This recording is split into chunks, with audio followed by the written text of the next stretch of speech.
kali ini kita akan membahas seleksi tahap 1 Olimpiade Informatika Manice Lampung Timur.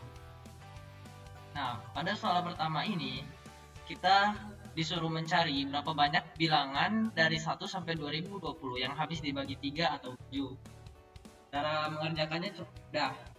Pertama, kita bisa membuat yang namanya itu himpunan. Nah, misalkan himpunan 1 yang berwarna kuning ini kita buat jadi himpunan bilangan apa? Bilangan dari 1 sampai 20 yang habis dibagi 3. Habis itu himpunan kedua, misalkan himpunan yang berwarna hijau ini kita buat jadi himpunan bilangan 1 sampai 2020 yang habis dibagi 7. Lalu gabungan dari himpunan ini kita beri nama saja Z. Z adalah bilangan 1 sampai 2020 yang habis dibagi 3 dan 7 karena gabungan dari himpunan X dan Y. Lalu bagaimana sih cara mencari totalnya? Nah, kan totalnya itu ada yang ini, yang saya arsir nih. Pertama yang saya arsir ini yang arsiran kuning itu adalah bilangan yang 2020 yang hanya habis dibagi 3 namun tidak habis dibagi 7. Nah, bilangan ini kita bisa mencari dengan cara X, himpunan X nih dikurang himpunan Z. Lalu kita bisa menambahkannya dengan himpunan yang diarsir hijau. Nah, himpunan yang diarsir hijau ini kita bisa mendapatkan dengan cara Y dikurang Z. Lalu karena kan belum totalnya nih, kita tambahin lagi dengan himpunan Z. Nah, ini jadinya kan X dikurang Z ditambah Y. Lalu kita cari saja yang X ini bilangan dari 1 sampai 2020 yang habis dibagi 3. Berarti X sama dengan 2020 di per 3. Nah, langsung saja kita cari 2020 per 3.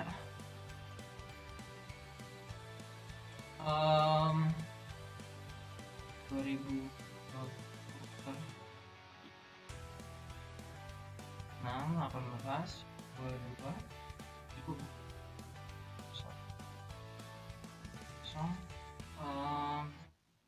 3. Hasilnya 673. Berarti X sama dengan 673. Lalu kita cari saja yang Y-nya. Y-nya ini sama dengan 2020 per 7 karena bilangan 1 sampai 2020 yang habis dibagi 7. Langsung aja kita cari.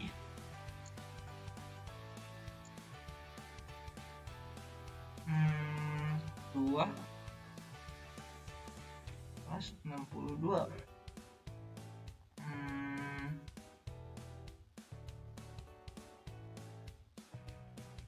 56 8 60 56 lagi berarti 8 288.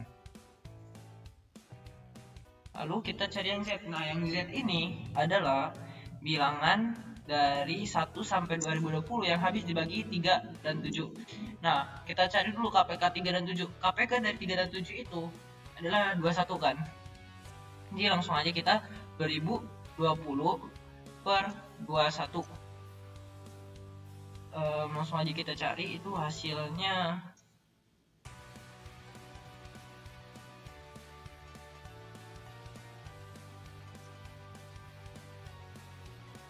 9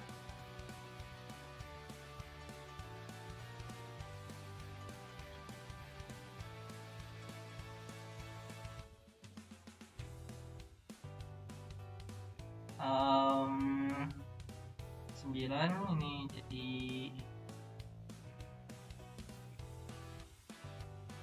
jadinya 3, lalu 130.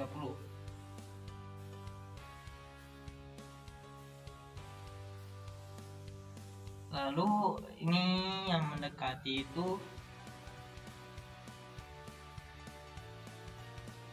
6, 1, 2, 6. Nah, berarti ini hasilnya sama dengan 96. Ini kita garis aja biar masuk. Nah, berarti kita carinya itu sama dengan yang X 673 ditambah yang Z yang ditambah yang Y, maaf, 288, sorry. Habis itu dikurang yang Z, dikurang 96. Langsung aja kita cari 88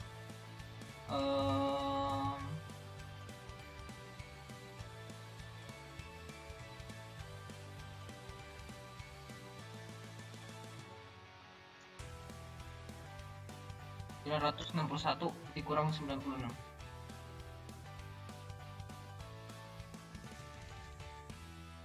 5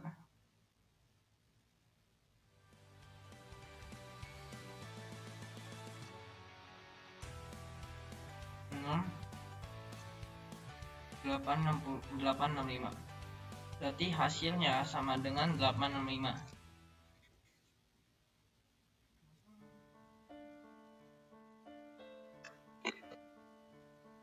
Lalu langsung aja kita lanjut ke soal nomor 2.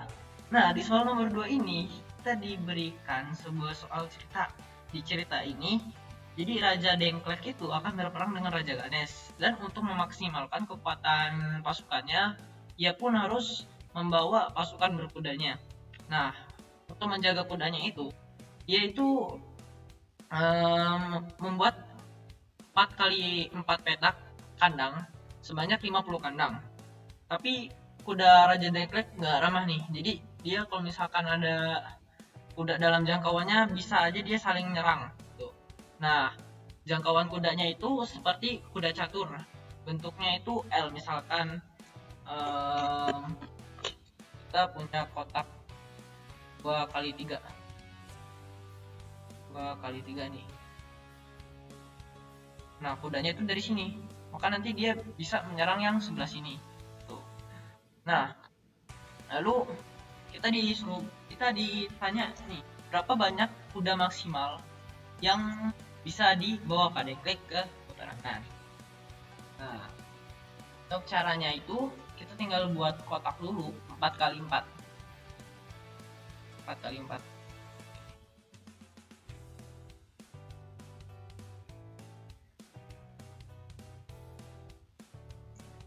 Nah, kita bisa menaruh, kalau misalkan mau cara nguli nih, cara coba-coba, kita bisa naruh kudanya di sini nih.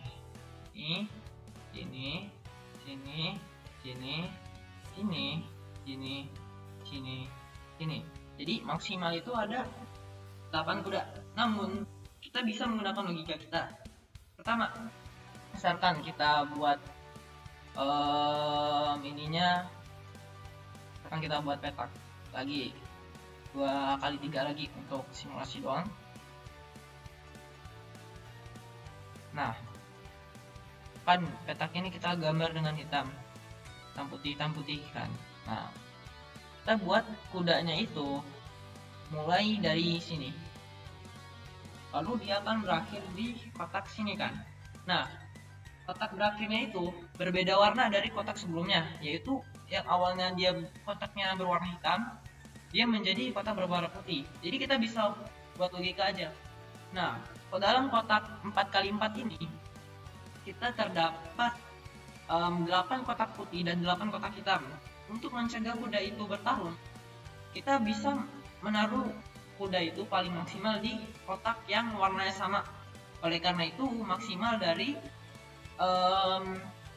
kuda yang bisa dibawa Raja Nengket nih itu adalah sebanyak seluruh jumlah ini kandangnya nih 4 kali 4 kali 4 per 2 dikalikan lagi 50, sehingga kita bisa mendapatkan 400 kuda, 400 total kuda.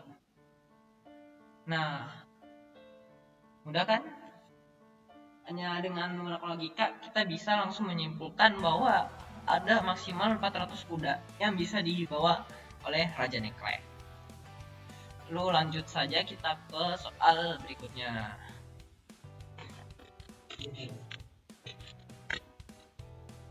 Nah, dalam soal nomor ini terdapat 5 kotak nih. Nah, di 5 kotak itu terdapat mobil di dalamnya. Cuman satu doang, salah satu dari kelima kotak tersebut.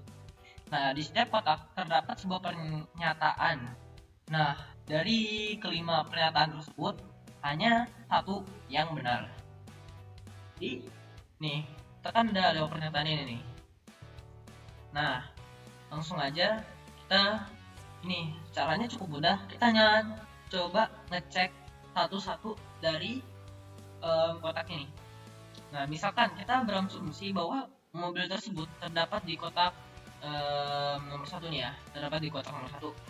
Nah, jika di kotak nomor 1 nih, maka akan membuat pernyataan nomor 1 dan 2 benar kan? Karena di pernyataan nomor 1 mobil terdapat di kotak ini, lalu pernyataan nomor 2 mobil tidak terdapat di kotak ini. Nah, itu berarti langsung salah kan, karena memang hanya satu pernyataan dari 5 pernyataan yang benar. Oleh karena itu mobil tidak terdapat di kotak nomor 1.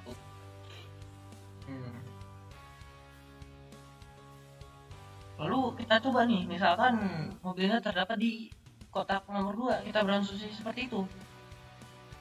Nah, kita coba, jika mobilnya berada di kotak nomor 2, itu akan membuat pernyataan nomor 1 salah kan. Nah, lalu membuat pernyataan nomor 2 juga salah karena berada di kotak nomor 2. Lalu nomor 3 benar apa salah? Berarti nomor 3 itu menjadi benar karena memang mobil tidak ada di kotak nomor 1. Lalu nomor 4 akan menjadi salah karena mobil itu terdapatnya di kotak nomor 2, bukan nomor 3 atau 5. Lalu nomor 5, mobil terdapat di kotak nomor ganjil. Ini juga menjadi salah kan? Nah, berarti kita bisa asumsikan bahwa mobil tersebut memang berada di kotak nomor 2. Jadi bisa kita asumsikan jawaban benarnya itu adalah jawaban nomor 2.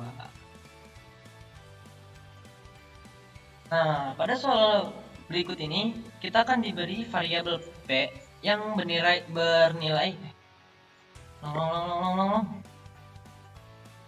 Nah, pada soal berikut ini kita akan diberi variabel P yang bernilai 2 dan variabel Q yang nilainya kita akan tentukan jika persamaan logika ini akan menghasilkan nilai true. Nah, kita langsung tulis saja persamaan logikanya. Jika P-nya langsung kita jadikan true ya, berarti ini nanti true dan key or true dan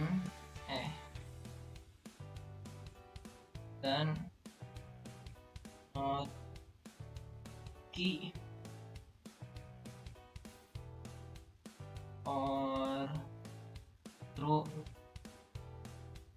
dan not. Nah, misalkan kita buat asumsi pertama itu bahwa key-nya ini kita kasih nilai true kan. Ini true dan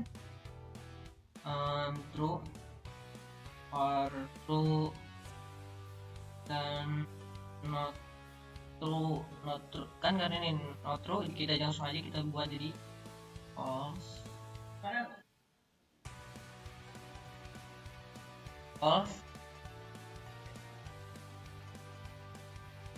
or true or false. Karena dia not true makanya langsung jadi false. Nah ini kan true or true, jadinya true kan, berarti true and ini kan false or true and false, jadinya false kan. Nah pada ini kita langsung tahu oh ini pasti hasilnya salah karena, dan ini kan semuanya harus true, yang true ini bakal ini doang, true-nya bakal ini doang, dan false kan, makanya ini pasti hasilnya jadi false. Lalu kita buat lagi asumsi bahwa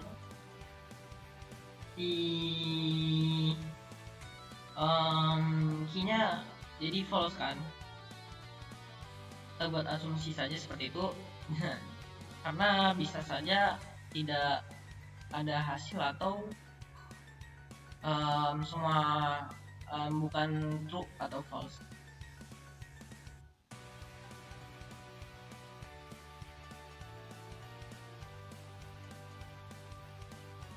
Nah kan kita asumsikan bahwa Q-nya itu false kan, ini berarti true dan false atau true dan false atau true dan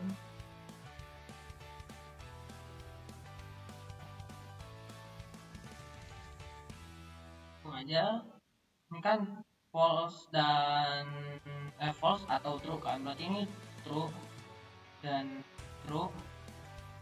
Nah pada bersama ini pasti benar, jadinya harus hasilnya akan true, jadi kita asumsikan aja ini true.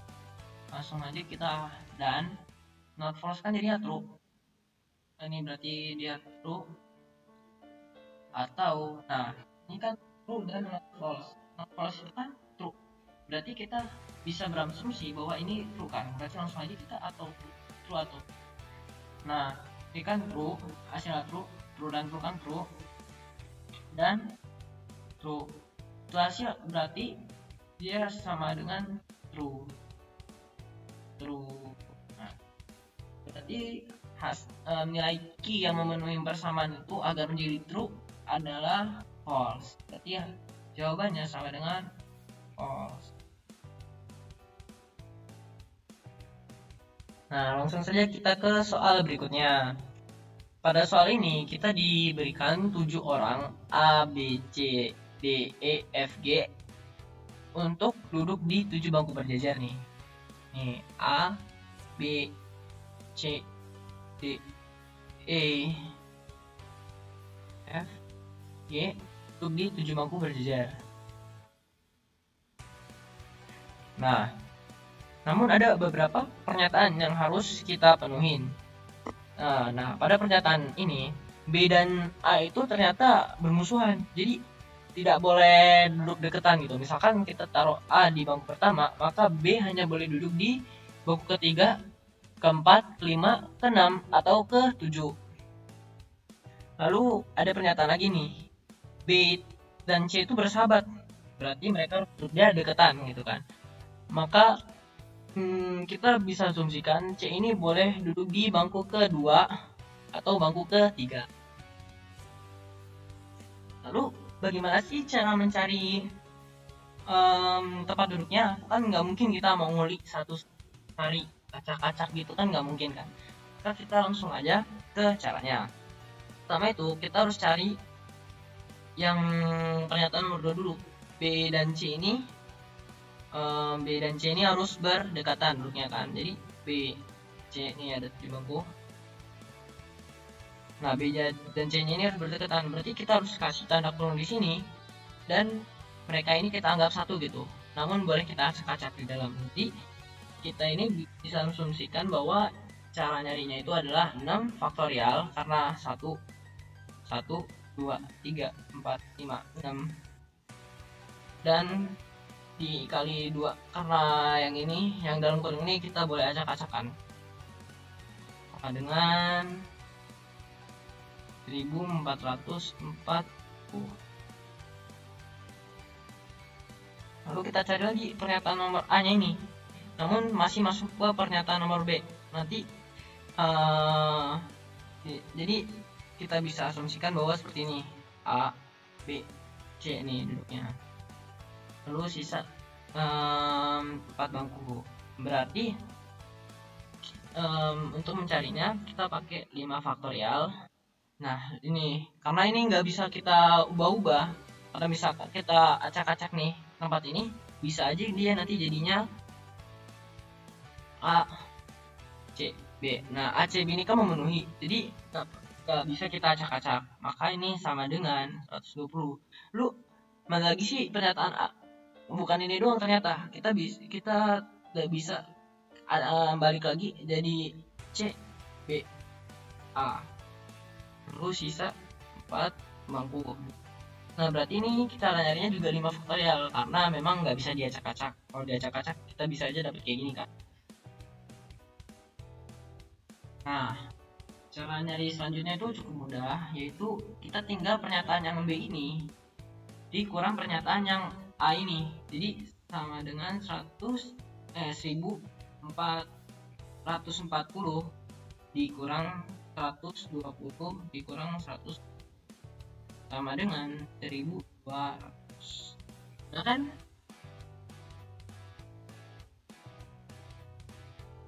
Ya teman-teman, mungkin cuman segitu saja untuk pembahasan dari soal seleksi 1 Olimpiade Informatika Manice Lampung Timur. Terima kasih. Sampai jumpa.